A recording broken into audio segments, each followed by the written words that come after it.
Talks of creating a Kamen Rider retelling began in 2012, when Toei head producer Muneyuki Ki developed a working relationship with director Hideaki Anno during the production of Evangelion 3.0, You Cannot Redo. Anno made some notes and told Ki that he wanted to work on a retelling of Kamen Rider, like he was doing with the Evangelion series at the time. Ki put in a word to producer Shinichiro Shirakura, and in 2016, after the premiere of Shin Godzilla, Ki and Shirakura offered the project to Anno, who gladly accepted.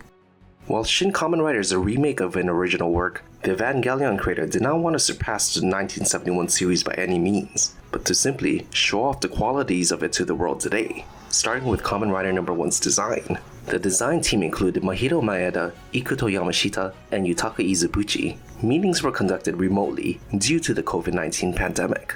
Compared to other productions, the design team for Shin Kamen Rider collaborated on every design, building upon each other's ideas as designs were being finalized. While Anno did have an idea of what he wanted Kamen Rider No. 1 to look like, he encouraged the design team to let their imaginations run wild. Many of the ideas deviated away from the original design. There was even a design that featured a hybrid between a man and a grasshopper. However, in Anno's vision, Kamen Rider is a hero, and he should look like one. The final look of the outfit resembled what the original costume looks like, with some modern fixture, but paying homage to the original design and retaining its aesthetic was only the first step to recreating the grasshopper hero. In the 1971 Tokusatsu series, Kamen Rider is a remodeled human who can transform to use his powers. But in this reiteration, while Hongo's mask is detachable, his suit always remains on. Since the main hero can't get around without looking suspicious, Anno decided to give No. 1 a coat, something the designers believed that the late Shotaro Ishinomori would do. Our hero isn't the only one who went through an updated redesign. Cyclone, Hongo's trusty bike, also went through a facelift, and just like Kamen Rider No. 1, can also transform. In its, for a lack of a better word, base form, it's a Honda CB250R, but when it transforms, it becomes a Honda CB650R. Compared to the original Cyclone, racing bikes today are smaller and more compact. It wouldn't do any good if it were bulky. In addition to that, it would look really cramped when Ruriko's riding on it with Hongo. Designer Ikuto Yamashita explained, Yamashita also designed Kamen Rider No. 1 and No. 2's belt. Like Kamen Rider's costume, the belt went through several designs before the team settled on a modern take that is close to the original, with the addition of prana vents that allow Hongo to absorb the natural wind energy. The original Kamen Rider series has been rebooted many times in the past, the first being 1979's Sky Rider. When Shin Kamen Rider was still in the pre-production stages, producers Shirakura and Ki were not sure if it were even possible to bring a fresh perspective that hasn't already been done before, until director Anno turned in his proposal that centered the story around another protagonist, Ruriko Midorikawa.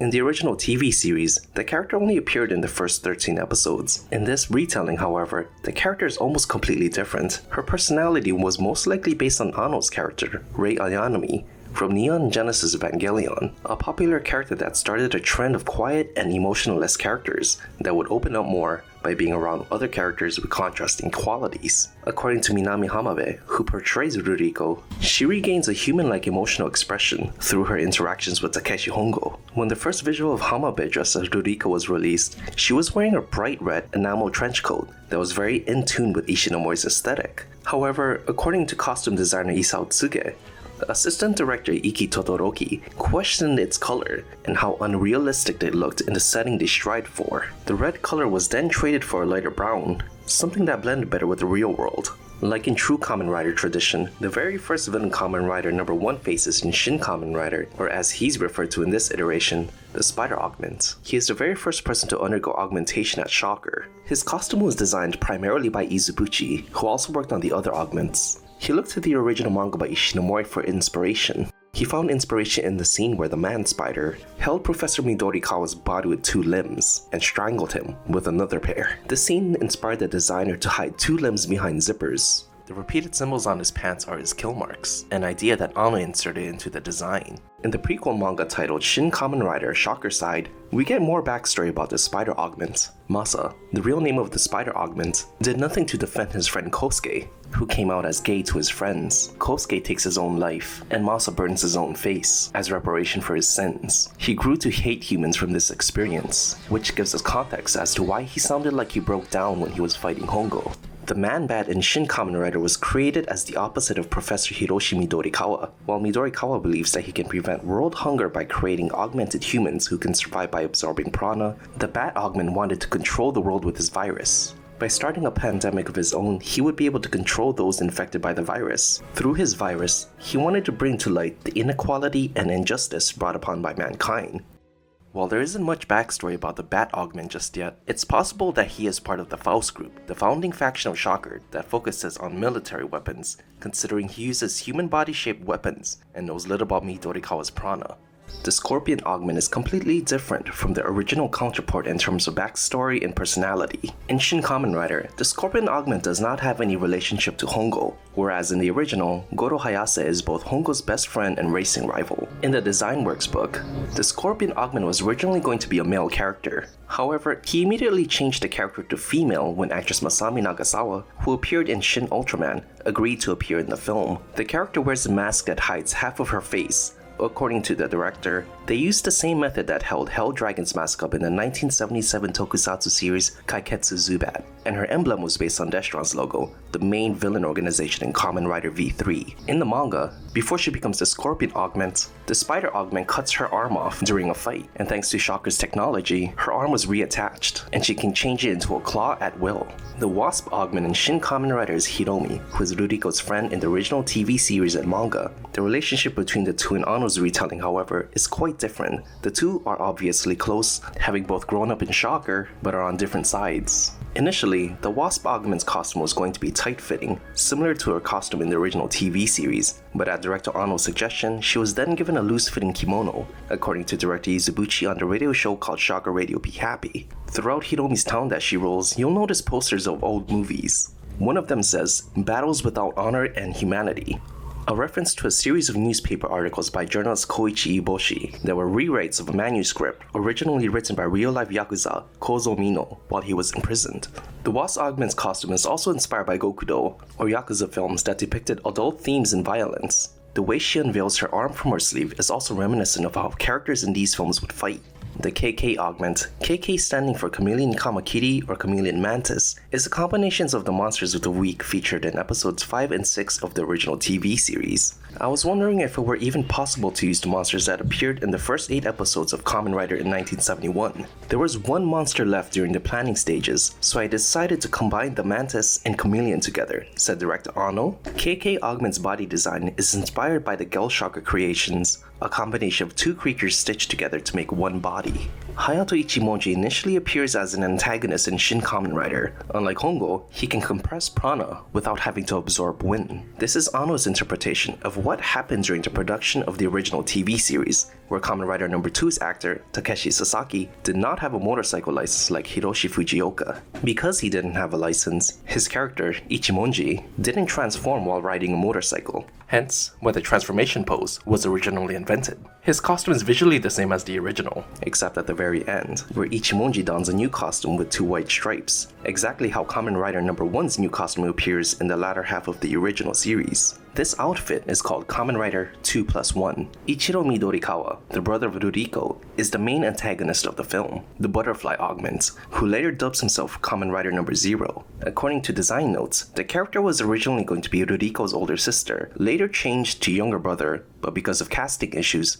the script was rewritten so that the character would be Ruriko's older brother. Kamen Rider No. 0 is based on a previous Ishinomori hero, Inazuman. No. 0's belt contains 2 windmills as opposed to 1, very similar to Kamen Rider V3's Double Typhoon. In fact, according to the concept art, the belt is called the Double Typhoon. In the Shin Kamen Rider Design Works book, some of the concept art featured a design that looks exactly like the original Inazuman. But instead of using that look entirely, Anno went for a design that was inspired by Shadow Moon in Kamen Rider X as well as Inazuman. The body design was based on a large tree nymph butterfly. The designers also wanted to add a proboscis, a curled straw-like mouthpart that are commonly found on butterflies, but in the end, the design wasn't realized. In the prequel manga Shin Kamen Rider Shocker Side, Ichiro's rider form resembles Crossfire, an early concept art for the original Kamen Rider. One of the main appeals of the original series are the action scenes.